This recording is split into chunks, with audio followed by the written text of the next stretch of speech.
So last time we learned inverses, how to find an inverse, how to tell whether two functions were inverses. We're going to continue with that. Today, we're just going to have more of a conversation about like the domain and range of them. But none of the information we learned last time has changed. That's all still true.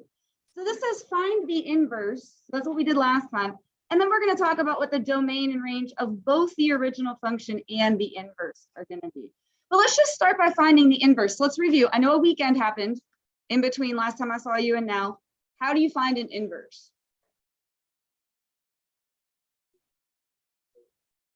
Replace x with y. You're switching x and y. Do you remember this? Switch the input and the output. I know it was last Friday. Okay. It would sure help a lot if there was a y in the problem. So scribble out f of x, call it y, and then we're going to switch x and y. Everything else is going to stay put. So it'll be x equals 2 over y minus 3. And my suggestion is that you just give that a hug. Put parentheses around. All right, and then what? Now we have to get y by itself. So now what?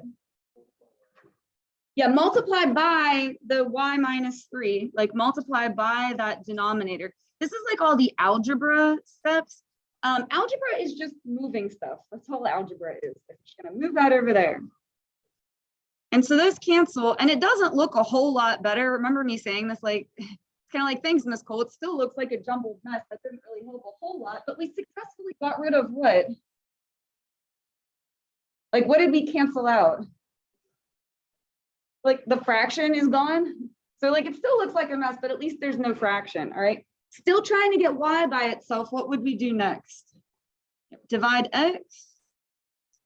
And this is just moving things. Now we're going to move the x back over there. So we're going to have y minus 3 equals 2 over x. And then your last step would be add 3. If you write y equals, kind of fine, but I would be happier if you wrote inverse. Do you remember what the inverse looks like? It's f with a little what? Yeah, little -1. All right, so inverse is 2 over x plus 3. All right, so that is our inverse. And now we're going to have a conversation about domain and range. That's what we did last time. Now we're going to talk about domain and range.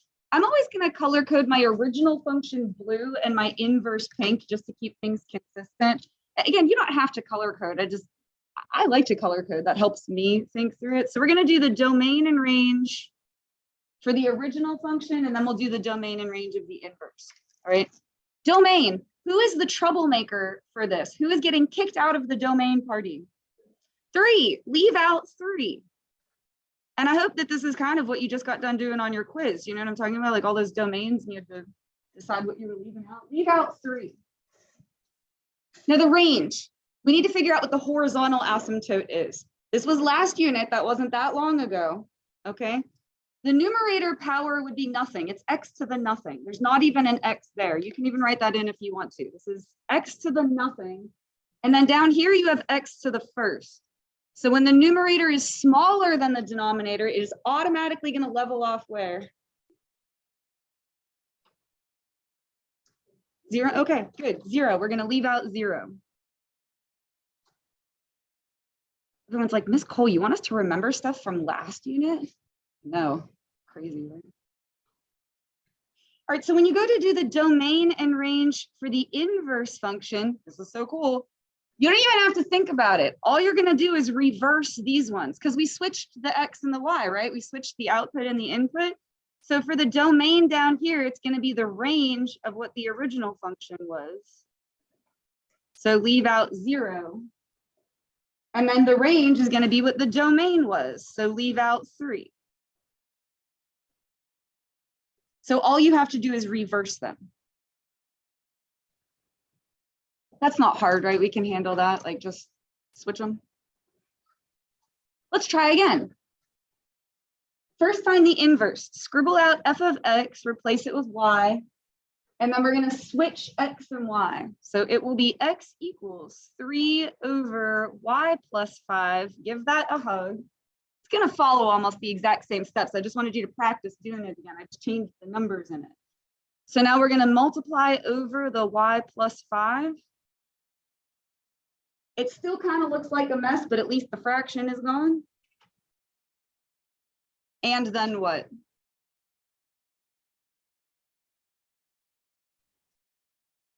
let's keep the phones put away. We're going to divide by x. So you'll have y plus 5 equals 3 over x, and then subtract the 5. And again, try to get used to writing the inverse notation, because I do want you to know what that means. So again, that's what we did last time. Oh, question? Okay. That's what we did last time. Here we're just going to have more of a conversation about the domain and range. So let's do the domain and range for the original function. Then when we do the inverse, all we have to do is reverse it. So who's your troublemaker for this one? Who's getting kicked out of the domain party? Yep, good. Kick out -5. And then the range, same thing as this one over here. In the numerator, you have x to the nothing. There's not even an x there at all. And then in the denominator, it's x to the first. So same thing, it's going to level off at 0. So we are leaving out 0.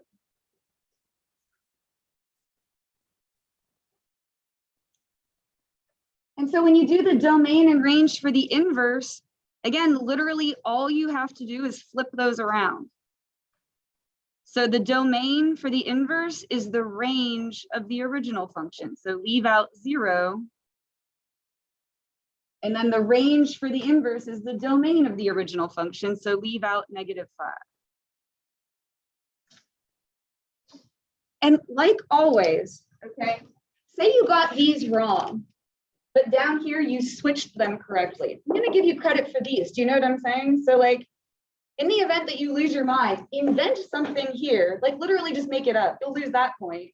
But then if you reverse them here, I'll give you that one. This hasn't happened often, but I just thought of this because it does happen occasionally.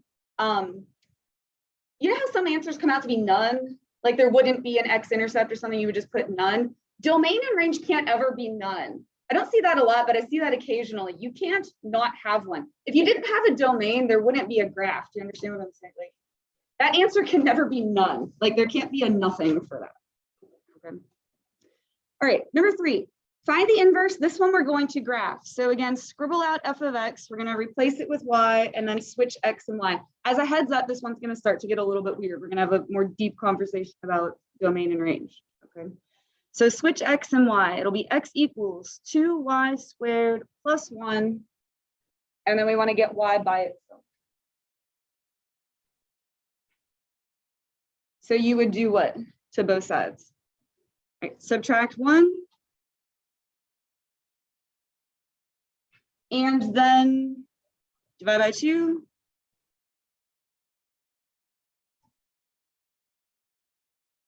And then to get rid of the squared, square root. What do you have to put with a square root? That's where the conversation is going to come in. We're going to look at the graphs of it. You have to put a plus and minus with your square root. Notice I'm not going to put f inverse there. I am just going to write y. You'll see how come in a second. All right, let's look at the graphs. Again, I'm going to make my original function blue and my inverse pink. I'm going to keep it that way. Okay. What is this graph going to look like? Parabola moved up 1, so we can start at 0, 1.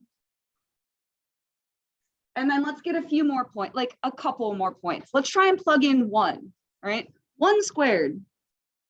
1 times 2, 2 plus 1, 3. So you get 1, 3, and then you get -1, 3. We know it's going to be a parabola, so you get the like buy one, get one deal.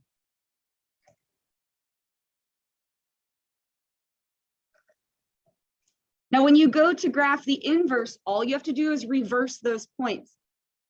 Your homework problems are like this. All you have to do is reverse the points and click on the grid there and plot them. It'll do it. It'll like plot the graph for you. Okay, you just have to click in the right spot.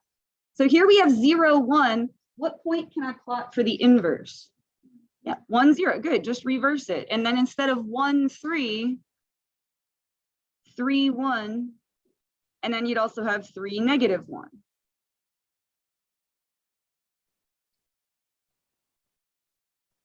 Do you remember, again, I know it was like across a weekend ago, but do you remember what line these reflect over? We dotted it in. I know everyone's like going like this, but what, do you remember what line that is? Y equals x, good. It's gonna go through the origin and have a slope of 1. And also in Delta Math, they dot that in for you. So you'll see it, like they have that there. And do they look like a reflection? Yes, okay. Everyone's sleepy. They do. All right.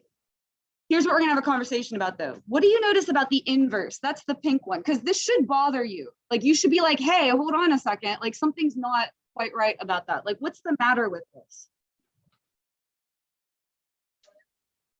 Does not pass the vertical line test. It is not a function, which is why I didn't write F inverse, because technically that means inverse function with the little F -1 of X, and it's not a function. It fails the vertical line test. So here's what we're gonna have to do. You have to restrict the domain so that you will end up getting a function. There's two ways you can do that. Option one, we're gonna take the positive half, and you're gonna kind of just have to watch me point to this, okay? Look at the blue graph, that's the original one. This would be the positive half, do you see that? And then whenever you get the inverse, you would only get the positive square root and you would just have those parts. Do you see what I'm saying? Like you would just do half at a time. It's not a complicated concept, but I want you to visually understand what's happening. That's the positive half. So looking just at the blue one, what do I have to restrict this domain to so that it would just be that half? It would be from where onwards? Good. You're going to restrict that domain so that it is from 0 onwards. And you get to include 0 because there's not an asymptote, there's a point there. So bracket 0 to infinity. And then what's the range of the blue graph?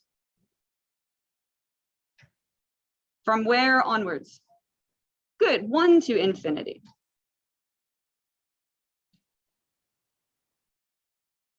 Now, when you go to do the domain and range of the inverse, all you're going to do is take those and what?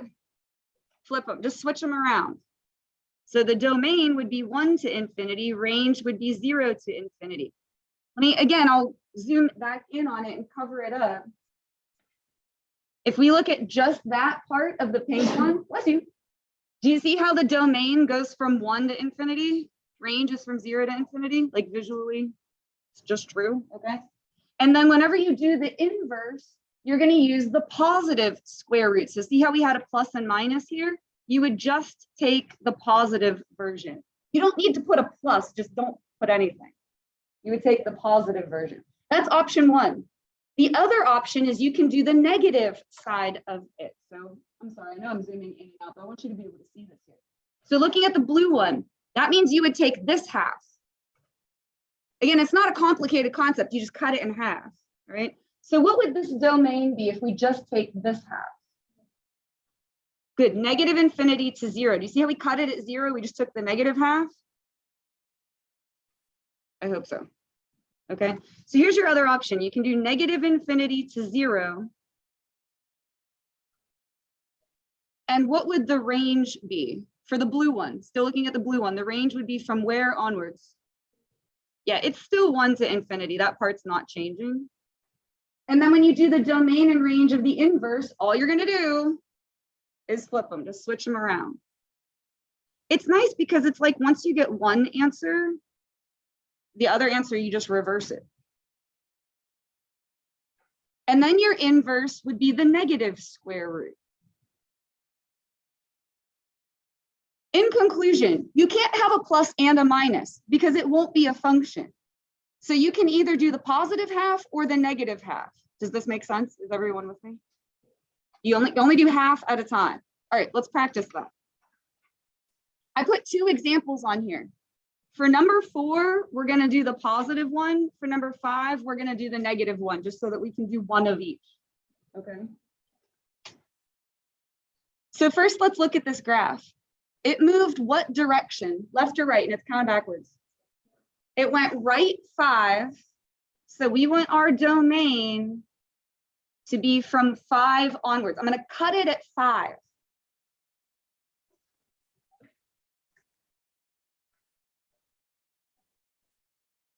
you guys following me here? Everyone's looking really sleepy, so I'll make sure you've got it. This graph would look like that. It went right 5. But we're going to just take the positive half. Is this making sense? You just got rid of that. Okay. So I'm going to graph this one as blue. I'm going to go right 5. We'll have 5, 0. And then I only want to go 5 and beyond. So we're only going to get half of the parabola. So let's plug in 6. If you plug in 6 to this, what do you get? 1, 6, 1. And then if you plug in 7, what do you get?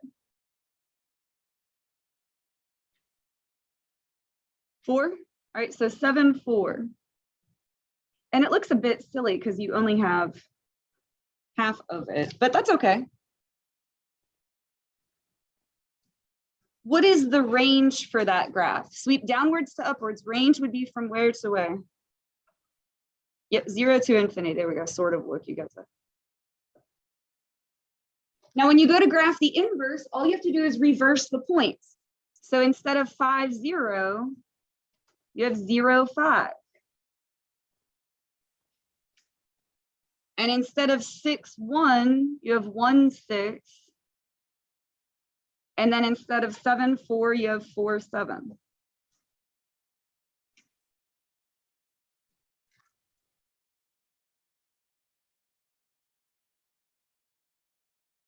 And they reflect over y equals x. Let me extend this one a little bit so you can see it better.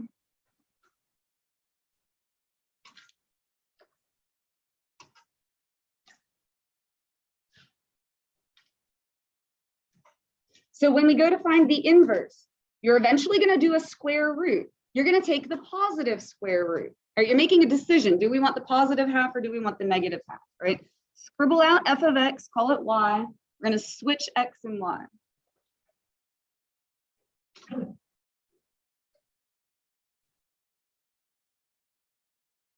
And then to get rid of the squared, you're going to square root. Again, we want the positive square root. Last step would be add 5. Where should we write the plus 5? Yeah. Outside, good, because you don't want it to look like it's underneath. And this one I can call it a function because it does pass the vertical line. All right, and then what would be the domain and range for that inverse? Well, all you're going to do is take these and flip them around. So what would the domain be?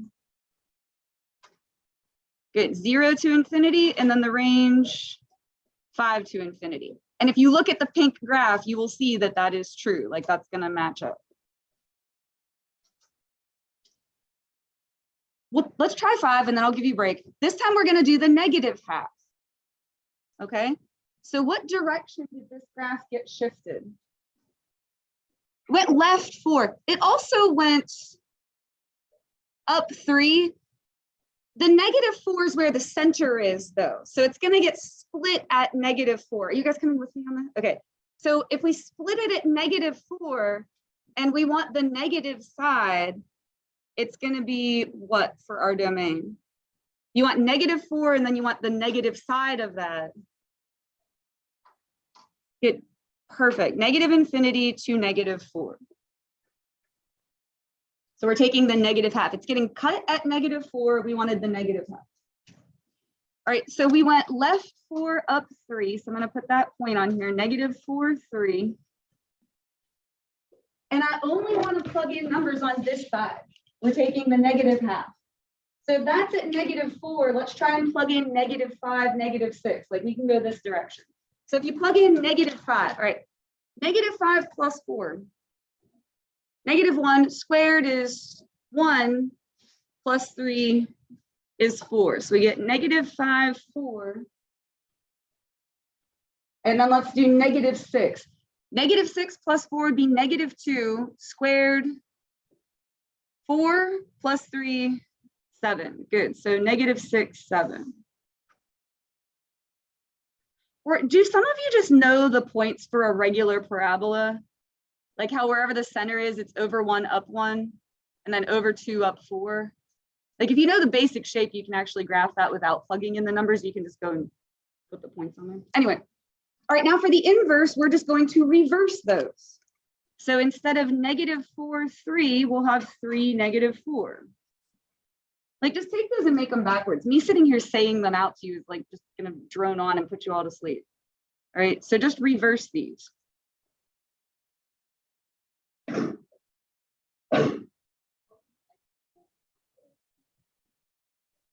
So this point is -4, 3. That would get changed to 3, -4. So the negative still stays with the 4, you just reverse the x and the y. And then, so like this last one was -6, 7, so you would have 7, -6.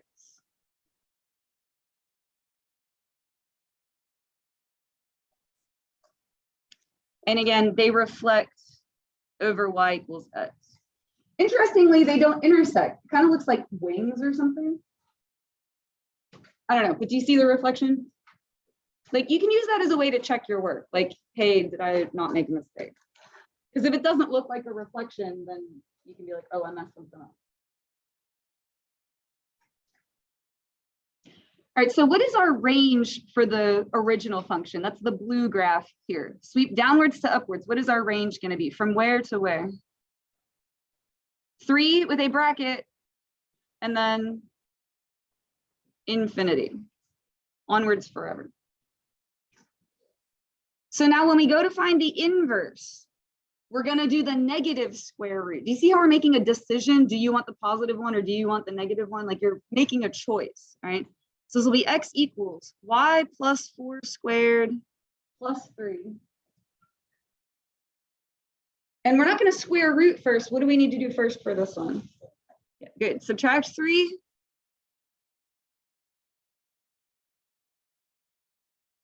Then square root. And again, we want the negative square root for this one. So you're not putting plus and minus. You're choosing which side you want. All right. And then subtract the 4. And you want to put the -4, bless you, out front. So it doesn't look like it's underneath the square root. And so then lastly, we're just going to do the domain and range for this. Once you get there, that's the easy part because all you're going to do is what? Yeah, just flip these.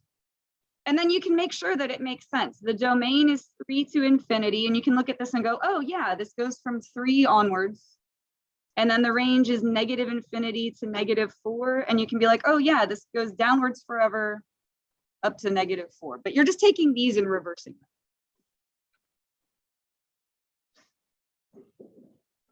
Right, so the last thing we're going to look at is the definition of what a one-to-one function is.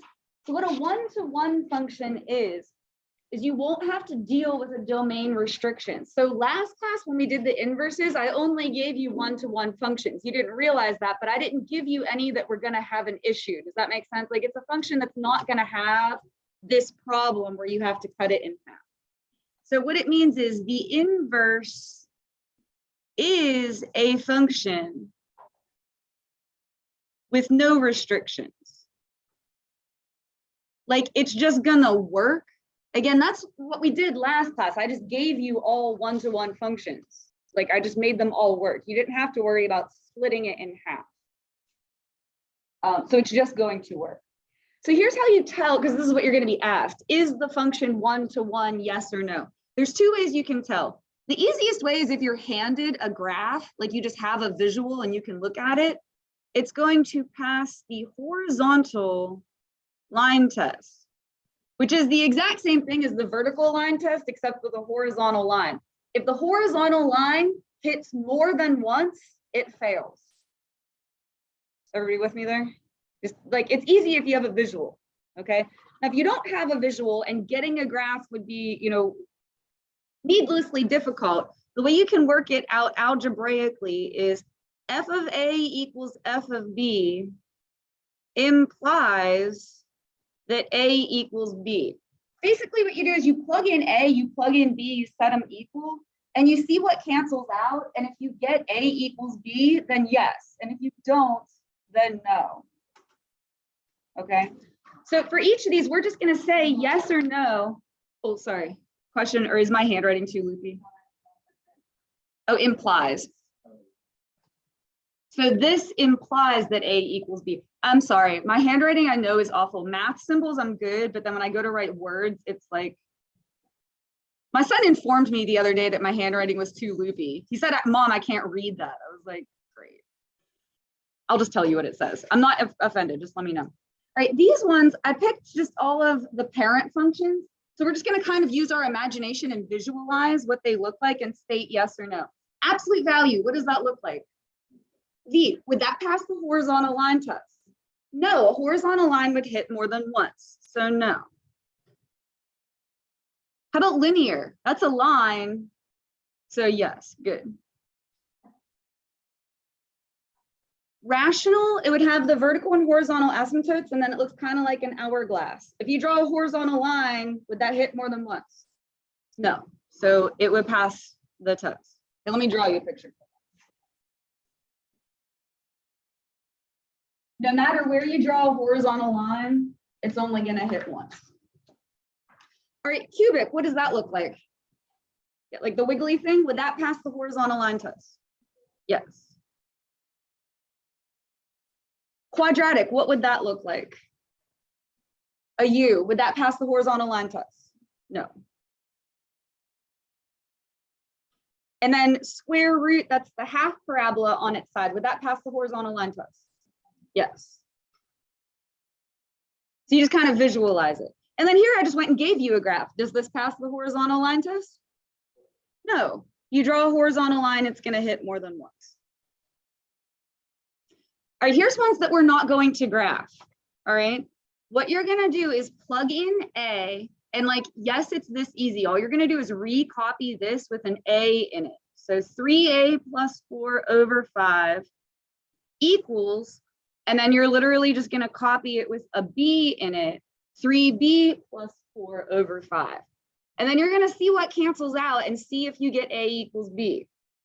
What's going to cancel out first? The order is what's important.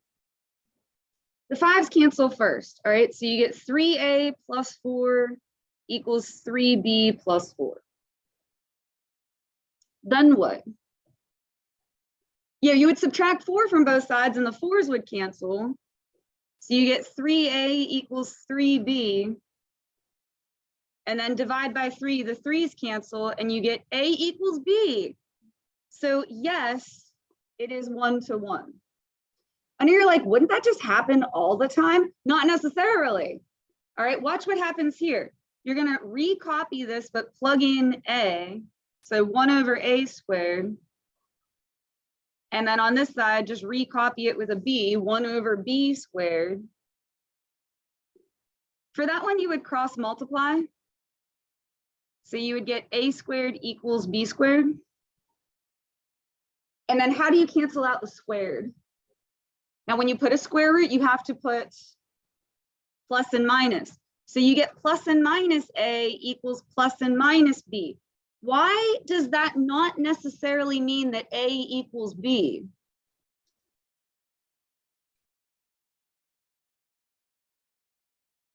Yeah, like one of them could be negative, right? This could be positive A equals negative B, or it could be negative A equals positive B. Are you following me there? Okay, so in a nutshell, if there's a squared, it's gonna be a no.